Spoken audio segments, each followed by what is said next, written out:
మాజీ మంత్రి జోగి రమేష్ నివాసంలో ఏసీబీ అధికారులు తనిఖీలు చేయడం కలకలం రేపుతుంది. కృష్ణా జిల్లాలోని ఇబ్రహీంపట్నంలో ఉన్న జోగి రమేష్ నివాసంలో ఏసీబీ అధికారులు తనిఖీలు నిర్వహిస్తున్నారు. 15 మంది అధికారులతో కూడిన బృందాలు విస్తృత స్థాయిలో సోదాలు నిర్వహిస్తున్నారు. అగ్రిగోల్డ్ భూముల వ్యవహారంపై దూకుడు పెంచిన ఏసీబీ అందులో భాగంగానే జోగి రమేష్ నివాసంలో సోదాలు చేస్తున్నట్లు అధికారులు తెలిపినట్లు సమాచారం.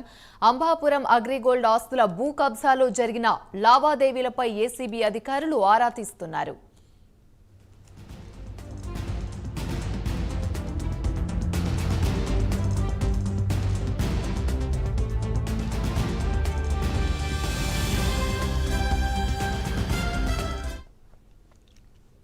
వైసీపీ మాజీ మంత్రి జోగి రమేష్ కుటుంబం అగ్రిగోల్డ్ భూములతో దందా చేసినట్లుగా సమాచారం. సిఐడి స్వాధీనంలో ఉన్న భూములను దర్జాగా కబ్జా చేసి అప్పనంగా 5 కోట్ల పైచీలుక సొమ్ము చేసుకున్నట్లుగా ఆరోపణలు వెల్లువెత్తాయి. ఎన్టీఆర్ జిల్లా అంబాపురం గ్రామంలో ఆర్ఎస్ నెంబర్ 69/2 రీసర్వే నెంబర్ 87లో అగ్రిగోల్డ్ కు చెందిన సుమారు 2300 గజాల భూమి ప్లాట్ల రూపంలో ఉంది. దీన్ని ఏపీ సిఐడి స్వాధీనం చేసుకుంది. అగ్రిగోల్డ్ భూముల వివాదంలో ఉండటాన్ని సాకుగా తీసుకున్న జోగి కుటుంబం ఈ భూములపై కన్నేసింది. జోగి రమేష్ బాబాయ్ జోగి వెంకటేశ్వరరావు, జోగి తనయుడు జోగి రాజీవ్ కలిసి చెరిసగం భూమిని తమ పేర్ల మీదకి రాయించుకున్నారు. ఈ విషయంలో జోగి కుటుంబం తమ చేతికి మట్టి అంటకుండా అన్ని జాగ్రత్తలు తీసుకుంది. అంబాపురంలో ఆర్ఎస్ నెంబర్ 88లో పట్టాదారులుగా ఉన్న కనుమూరి వెంకటరామరాజు, కనుమూరి వెంకట సుబ్బరాజు తమకు ఉన్న భూమిలో 4 ఎకరాలను బొమ్మ వెంకట చలమారెడ్డికి విశ్రయించారు.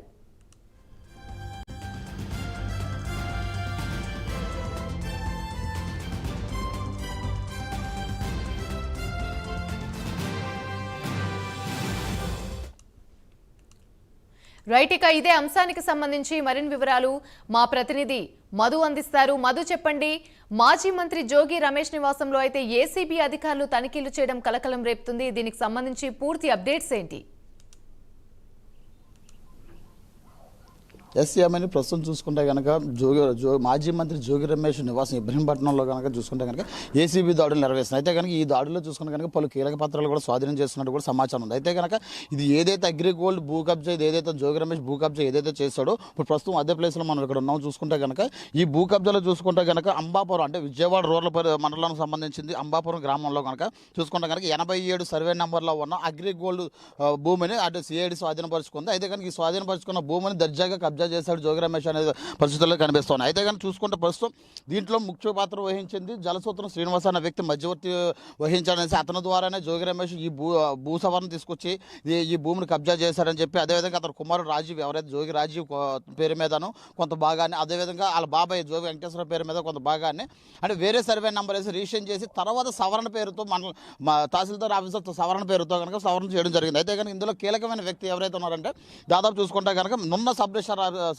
రిజిస్టర్ ఎవరైతే ఉన్నారో నాగేశ్వరరావు, ఈ నాగేశ్వరరావు అదేవిధంగా చూసుకుంటాం అంబాపురం గ్రామ సచివాలయం సర్వేరు దేదీప్య, అదేవిధంగా డిప్యూటీ తహసీల్దారు, ఆ తర్వాత సర్వేరు వీళ్ళంతా కలిసి వీళ్ళందరూ కన్సర్న్లోనే ఈ భూ వ్యవహారం జరిగింది అనేది ప్రధానమైన ఆరోపణలు. అయితే కనుక ఈ దీని మీద అయితే కనుక చూసుకుంటే కనుక ఎవరైతే సిఐడి కేసు నిందితుల్లో ఉన్నారో అవ్వ వెంకటరామారావు తన కుమారుడు ఎవరైతే చూసుకుంటే కనుక 2 టౌన్ పోలీస్ స్టేషన్లో ఫిర్యాదు చేశారు. ఫిర్యాదు చేసిన నేపథ్యంలో ఈ ఎంక్వైరీ అంతా స్టార్ట్ చేయడం జరిగింది. అయితే కనుక ఇందులో ప్రధానంగా చూసుకుంటే కనుక ఈ భూ కబ్జా జోగి రమేష్ భూ కబ్జాని వెలుగులో తీసుకొచ్చింది మన ప్రైమ్ నన్న గర్వంగా మనం చెప్పుకోవచ్చు.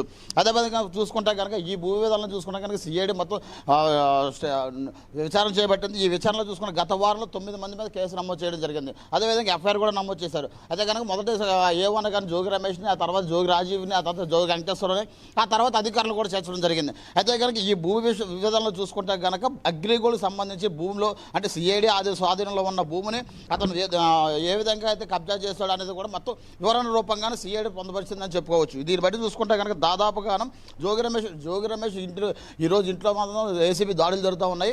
ఈ దాడులు చూసుకుంటే కనుక పలు కీలక పత్రాలు లభించాయి అనేది, అదేవిధంగాను జోగి రమేష్కి రాజీవ్ జోగి వెంకటేశ్వర సంబంధించిన బ్యాంక్ డేటా స్టేట్మెంట్ ఏదైతే ఉందో ఆ స్టేట్మెంట్ అంటే లావాదేవీలు ఎలా జరిగినాయి ఏంటి ఈ భూమిని ఎవరికి విక్రయించారనేది కూడా వివరాలు చూసుకుంటే కనుక భవానీపురం సంబంధించిన వ్యక్తిది ఎవరైతే ఉన్నారో కార్పొరేటర్కి ఒక మాజీ ప్రజెంట్ కార్పొరేటర్కి కొన్నాడనేసి దాన్ని 3.5 కోట్లకి విక్రయించగా 3.5 కోట్లు సగభాగం బ్యాంక్ ట్రాన్సాక్షన్ జరిగిందని మిగిలినంత నగదు చేతులు మారాయనేసి అదేవిధంగా మధ్యవర్తి ఎవరైతే ఉన్నారో జలసూత్రం శ్రీనివాసు ఈ జలసూత్రం శ్రీనివాస్కి అక్షరాల 50 లక్షల రూపాయలతో అతను ముట్టినాయి అనేసి మొత్తం టోటల్గా చూసుకుంటే కనుక 5 కోట్లు మాత్రం చేతులు మారాయనేసి మాత్రం సిఐడి అధికారులు అయితే గుర్తించడం జరిగింది. అయితే కనుక ఈ సిఐడి అధికారులు ఏసీబీకి అటాచ్ చేసి జోగి రమేష్ ఇంటి మీద సోదాలు చేయమనేసి చేయడం జరిగింది. అయితే కనుక ఈరోజు చూసుకుంటే కనుక ఉదయం తెల్లవారుజాము 4 గంటల నుంచి కూడా ఈ సోదాలు నిర్వహిస్తూ ఉన్నారు.